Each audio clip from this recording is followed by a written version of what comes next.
తండ్రికి కుమార్తె అంటే పంచప్రాణాలు.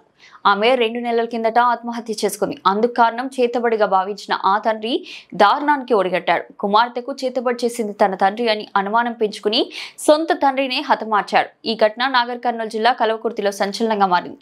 ఈ మిస్టరీని పోలీసులు ఛేదించారు. ఈ నెల 4వ తేదీన చాగొండ బాలయ్య అనే వ్యక్తి కనిపించడం లేదంటూ అతని పెద్ద కుమారుడు మల్లయ్య పోలీసులకు ఫిర్యాదు చేశాడు. పొలం వద్ద తన తండ్రి స్కూటీ పక్కనే రక్తపు మరకలు ఉన్నాయని పోలీసులకు వివరించాడు. సీసీ ఫుటేజ్ ను పరిశీలించిన పోలీసులు అతని చిన్న కుమారుడు వీరయ్య తండ్రిని హత్య చేసినట్లు గుర్తించారు. హత్యకు గల కారణాలను ఆరా తీరగా సంచలన విషయాలు బయటపడినట్లు పోలీసులు తెలిపారు.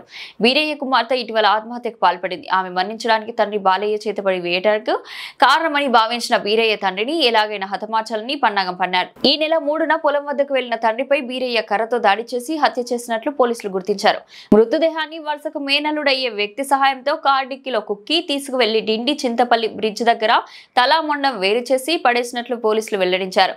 3 రోజులు శ్రమించి మృతదేహాన్ని గుర్తించినట్లు పోలీసులు తెలిపారు. ఇద్దరిని అదుపులోకి తీసుకున్నామని డీఎస్పీ వెంకటరెడ్డి సాయిరెడ్డి పేర్కొన్నారు.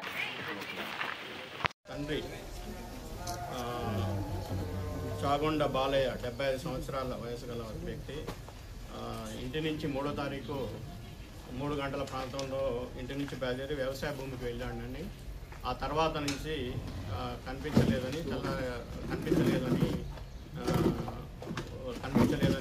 మనకి డౌట్ వచ్చి అక్కడ బండి ఉండటము, రక్త మరకలు ఉండటము, కట్టె ఉండటంతో అనుమానంతో ఆవిడ సీసీ ఫుటేజ్ చెక్ చేయగా తన తమ్ముడు అయినటువంటి అఖిలుడు బీరయ్య, చాగొండ బీరయ్య 39 సంవత్సరాలు ఇతను, మరియు వాళ్ళ బంధువు అయినటువంటి ఓరే అంజి 21 సంవత్సరంలో కార్ డ్రైవర్ ఇతను, రంగాపూర్ గ్రామము, ఒంగూరు మండలం. వీళ్ళిద్దరూ ఈ తమ్ముడు కట్టెతోని కొట్టడంతో బాగా కొట్టడంతో అక్కడ కింద పడిపోయిండు, రక్త మరకలతో ఉన్నాడు. ఆ తర్వాత తన అంజి అనే వ్యక్తిని ఏటుని కారు రెడీగా పెట్టుకొని రంగాపూర్ చౌరస్తా ఇక్కడ టౌన్లో దగ్గరలో ఉన్నాడు. అతను పిలవగానే ఎమ్మటే వచ్చేసి వాళ్ళ తండ్రిని తీసుకొని పోవటం ఎమ్మటే జరిగింది. ఆ తర్వాత ఈయన బైక్ మీద వెళ్ళి ఈ ఒంగూరు మండలం రంగాపూర్ డిఎల్ఐ కాలువ దగ్గర యాక్సా బ్లేడుతో తలని మొండాన్ని వేరు చేసి ఆ డిఎల్ఐ కాలువలో తలని వేయటం అనేది జరిగింది. ఆ తర్వాత అదే కారులో తీసుకుని వెళ్ళి డిండి చింతపల్లి దగ్గర బ్రిడ్జ్ పై నుంచి బాడీని తోసి నీళ్ళలో వేయటం అనేది జరిగిన తర్వాత ఇద్దరు కలిసి పరారయ్యి పోయినారు. నిన్న 3 గంటల ఇతని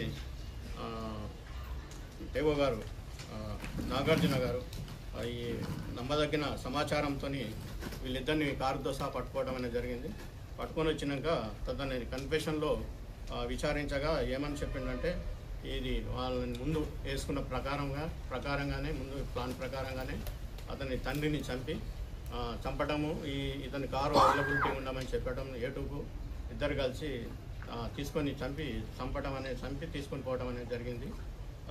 దీనిలో వేరు చేసేటప్పుడు తలకు బంగారు రింగులు ఉంటాయి కదా, చెవుల రింగులని కూడా ఆ చెవు కోసి తీసుకోవడం అనేది జరిగింది. ఆ చెవు పోగులు ఇంట్లో దాచిపెట్టడం అనేది జరిగింది.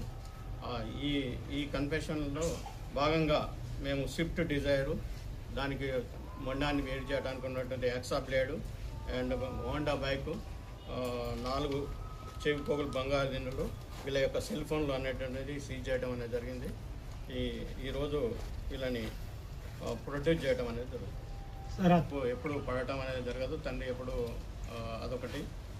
ఈ ల్యాండ్ డిస్ప్యూట్ ఈ మధ్యన ఒకటి ఉన్నదని చెప్పడం జరిగింది.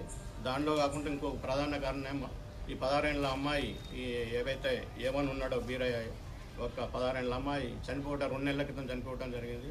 ఈమెని చెరుతుబాటు చేయటం వల్లనే ఆమె చనిపోయిందనే ఉద్దేశంతో ఎవరో చెప్పారట. దాంతో మనసులో పెట్టుకొని ఇతన్ని హతమార్చడం అనేది జరిగింది.